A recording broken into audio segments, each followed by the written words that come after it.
Donald Trump membiarkan Presiden Rusia Vladimir Putin menyerang negara NATO jika dirinya kembali terpilih sebagai Presiden Amerika Serikat. Namun menurut Trump, ia akan membiarkannya terhadap negara NATO yang tak membayar sesuai pedoman belanja pertahanan. Trump pun menegaskan akan membebaskan Rusia melakukan apapun yang mereka inginkan kepada negara-negara tersebut. Pernyataan Trump itu pun menegaskan ia tak akan mematuhi klausul pertahanan kolektif yang akan menjadi jantung dari NATO. Trump menambahkan ada salah satu presiden negara besar yang bertanya apakah Amerika Serikat akan melindungi negara yang diinvasi Rusia, meski jika mereka tak membayar sesuai pedoman belanja pertahanan. Gedung Putih pun langsung menanggapi pernyataan Trump dan menyebutnya mengerikan serta terkendali.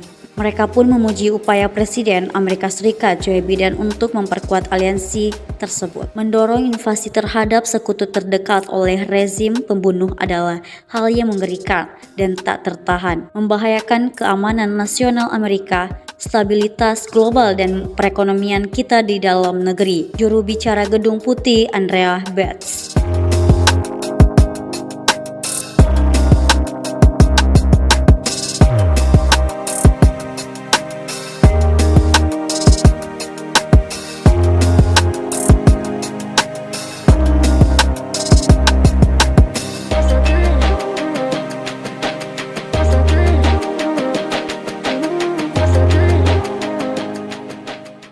Download Tribun X sekarang, menghadirkan lokal menjadi Indonesia.